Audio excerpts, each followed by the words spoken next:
接下来我们要特别关心北京2大重拳开砸了日本。今天要特别来关心到是中国大陆对日本的限制，这个是氧化铱直接归零了。重挫的是日本的产业，包括了东槽，它直接停产，半导体产业全面告急。今天就这些议题会一起来做关心，欢迎观众朋友一样的，我们在留言区来做留言。如果您认为中国大陆的这一波对于日本的报复，包括禁止它的氧化铱的出口，会重挫日本产业，留言写1；如果您认为这个反应才刚开始，还要持续观察，留言写2，跟我们一起做更多的互动。好，日本这一次是真的被打到痛点了吗？中国大陆对于日本稀土的杀招，我们之前讲的就是这种总量一个全面的封锁管制，但是呢，这一波最新的管制，没有想到是打的叫做一个精准的打进了产业的咽喉，是什么呢？就是目前为止最难替代的这一款重金属，也是高端制造业的命门的关键重稀土，它是氧化铱。好，大家会说那氧化铱是做什么的呢？其实呢，对于日本来说相当的重要，原因就是因为半导体相关的制程都会需要用到氧化铱。另外呢，我们来看到包括了像是高性能的陶瓷、精密的光学，还有军用的这种耐热的涂层，其实也都要用到氧化铱。再来就是包括了雷达材料等等哦。所以呢，我们就看到这个对于氧化铱的需求不断的攀升的同时呢，我们也看到出现了连锁的反应。如果没有氧化铱，会造成什么样子的现象？稍微到观众朋友了解一下。包括呢，整体的日本的产线周期会被拉长，你所使用的这些设备的寿命也会缩短，新的产能当然也会跟着延后，国防材料供应会因此短缺。在氧化铱的缺乏之下，我们有看到它的价格到底涨幅有多高呢？2024年底的时候，它1公斤的价格竟然是不到8美元，但是现在来到了2026年，甚至在欧洲市场每公斤价格已经狂飙到850美元，代表什么意思？2年之内，氧化铱的价格涨幅超过了100倍。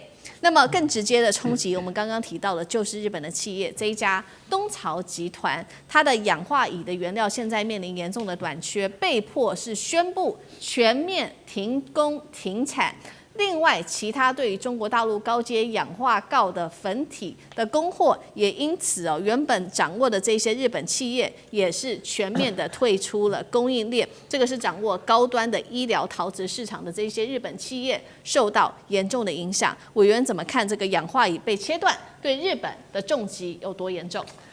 对，因为我在大学在台大念的是化工系然后呢，后来念博士的时候是念材料的，所以过去在念书的时候，我们对那个元素表很熟那元素表可以倒背如流的。我不晓得有几十年没有好好看一下元素表了。这次是因为这个中国大陆的稀土管制让我重新拿元素表回来看了一下。那我尽量用比较简单的这个方式来让大家知道这几个这个相关的这个金属元素到底中国大陆这一次的重击到底造成了什么样广泛的影响。那现在我们在讲铱这个东西那么铱这个东西呢，它其实有2个重要的功能。第一个呢，它扮演了这个晶体结构的稳定剂就是说我们现在看到的不是要么就是用原子组成，要么就是分子组成。在这些组成的过程当中，都极有可能因为过冷过热，它的晶体的结构就变了。那么因此呢，铱这个东西呢，只要加进去，它就可以让这个结构不变不管冷或热，它的结构都不会变，所以叫做是一个很重要的稳定剂它其实不是一个说专门靠它能干嘛的，可是它在这中间去扮演了非常关键的角色。然后第二个，因为它可以超高温耐腐蚀，就超高温耐腐蚀的防线就要靠铱这个东西了所以呢，我们刚才讲到的这几个行业，我一个一个讲就第一个先讲什么叫做精密陶瓷。其实精密陶瓷最常用到的就是我们的牙齿就是我们的这个补牙的牙齿牙冠就精密陶瓷那么这个精密陶瓷的重点在哪里？精密陶瓷呢，它的原料呢，就是刚才这个思明讲到叫氧化锆可是氧化锆这个东西呢，它的好处是硬度很高，所以你把它拿来做你的，比如说后面的这个臼齿的补牙就放一个假牙在那里，你在咬合的时候呢，它就耐高压就不会咬一咬就烂了可是问题是，这个氧化锆有个特点，它虽然优点是强度很强，然后第二呢，你用氧化锆现在做我们的假牙，它不是铁，所以它跟你的牙龈不会有反应，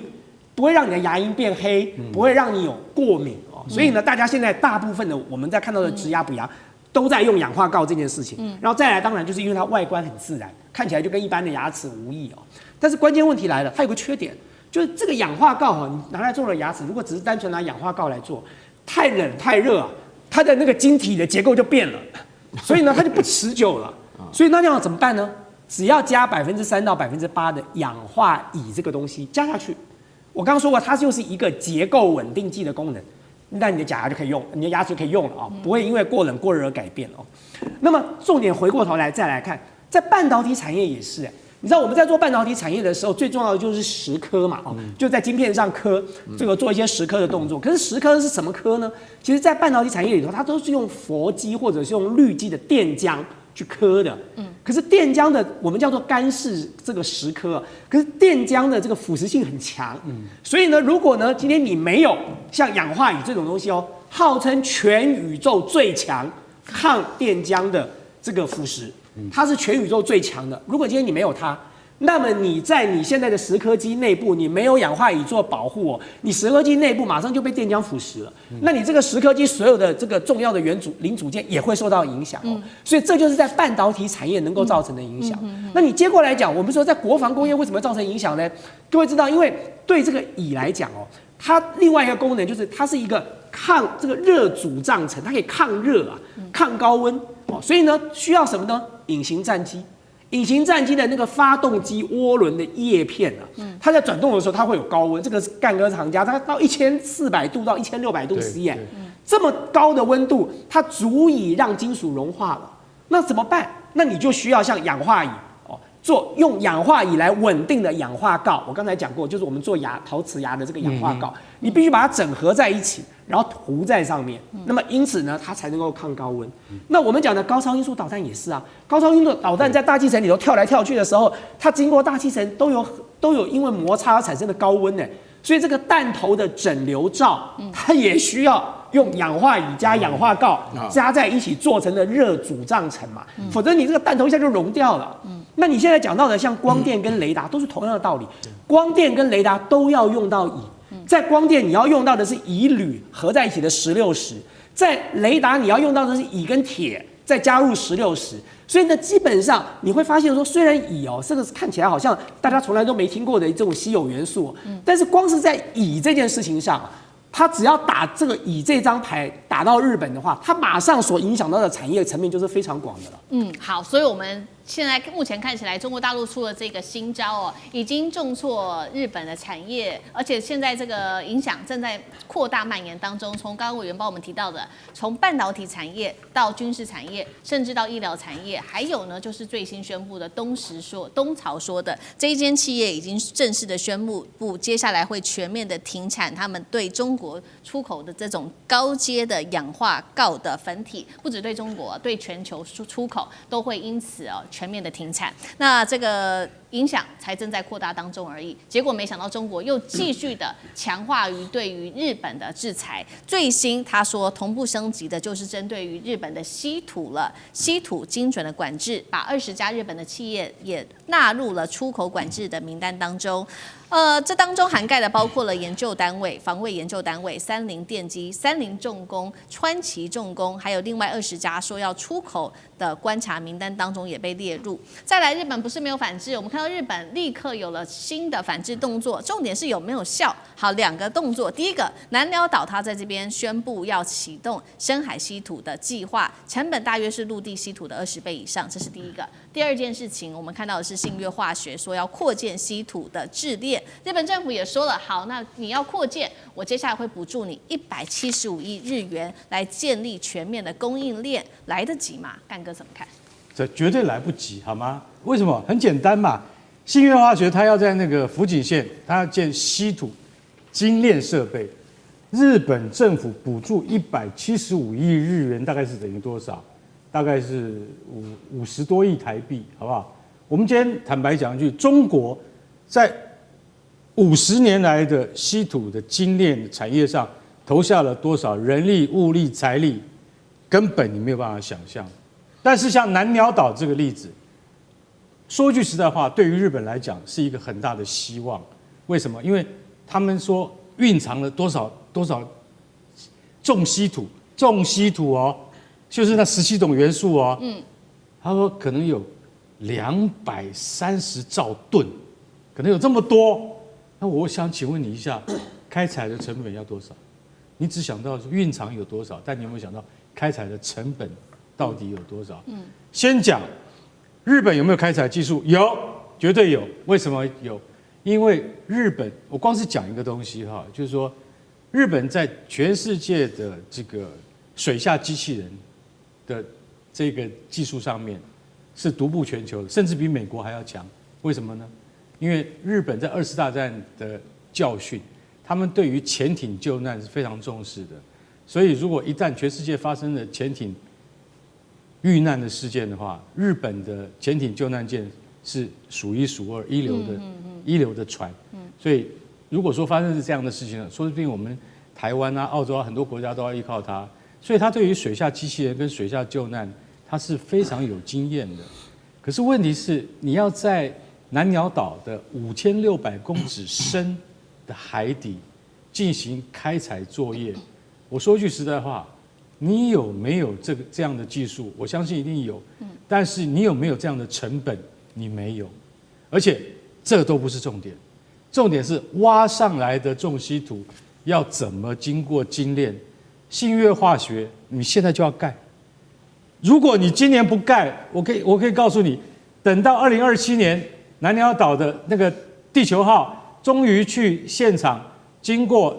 现场的科学的鉴定，确定没有错的时候，好，那三井重工就要进来了。他开始挖的时候，请问一下，你的厂都还没有盖，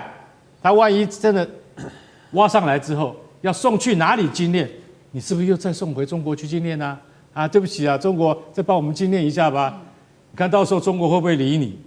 不过说句实在话，日本这个贼子般的民主，他从去年下半年他已经多买了30%的30%的地锌氧化乙。刚刚那个委员讲的氧化乙，他们也多买很多，偷买。那个时候中国还没有反应过来，被他们买了一堆去，所以现在他们暂时还可以撑着，但是快要撑不下去了。那很多包括国防工业在内的东西，刚刚委员都已经讲得很清楚了。日本它其实老实讲，它以小博大，它希望说它能够真的在南鸟岛开采到这个很重要的稀土矿产。可是问题它后面的那些步骤要怎么做？说句实在话，高市早苗，我看不出来你要怎么做。你的计划一点都不实际，而且很可能会胎死腹中。好，这个是我们看到中国大陆对日本打的这个稀土战。那另外一方面，在海上也打了另外一场的这个警告战哦。中国的海警船呢，近期我们看到已经在这个冲绳与那国岛以南的日本专属的经济区这边来进行一个常态化的巡航，包括他在这边护航他的调查船跟他的公务船。关键的变化就是，过去好像比较长的是主张哦，现在变成一个实际执行他的管辖权，可以这样解读吗？岳老师又怎么看？我觉得大陆目前为止的话呢，他们原来不是有所顾忌，而是说呢，希望找一个借口啊。那么我觉得那个2022年8月2号佩洛西窜访台湾，就是一个很好的借口。不晓得大家有没有注意到，从那时候开始啊，整个绕台的演习就没停过，就没停过。那么这一次的话呢，也是日本跟这个菲律宾啊联合起来要处理这个台湾东边的这个划界的问题啊。那民进党这边不做表示啊。我记得非常清楚啊，27号做这个宣布，28号这个大陆的外交部就做了回应，29号就开始，也是一样啊，也是海警船啊，海上的研究啊，科学调查什么的，这是东部的海域。那么这个里头当中呢，我觉得最特别的就是说是这个日本所谓的冲绳县，大陆不叫冲绳县，叫琉球。那么这个的话呢，大陆寄出来这个他们的法律，这个法律讲的就是说强调这个琉球根本就不属于日本，只是美国私相授受，让这个托管啊，因为我们从小在保钓那个岁月长大，就是说美国的话呢，给日本的话私相授受的原因，是因为美国那个时候有绝对的威力啊，那么连台湾海峡基本上的话也都过不去。那大陆借这个机会呢，隐忍的不发啊，一直到现在的话呢，突然之间就出现了非常多的情况。我觉得综合前面2位所讲的，有关于稀土的部分的禁运啊，搞到日本没有办法。啊，用那个这个富士电机里面搞2个人去偷啊，所以在这种情况下，那么这个大家可以看得出来，就是通过海警船是要延伸它的主权地位，那慢慢的话就实际巡航。那么有关于这个钓鱼岛的事情也是这样子，所以现在你要讲说是这个整个琉球的话呢，实际上的主权大概大陆就是在日常执行当中。好，谢谢岳老师。那我们休息一下，马上回来。观众朋友们，我们要开会员频道啦！因应呢美中、中东还有印太的乱局，你看到的是新闻，我们看到的是背后谁在操控这个世界。加入会员可以取得独家视角的通行证，你将优先取得更深的观点判读，包括了核心真相分析、历史脉络拆解、局势推演逻辑。同时解锁会员勋章、优先互动权、问题解析、幕后花絮，支持我们制作高品质的影片。点击下方的加入键，一起成为战友吧！我们会员频道见。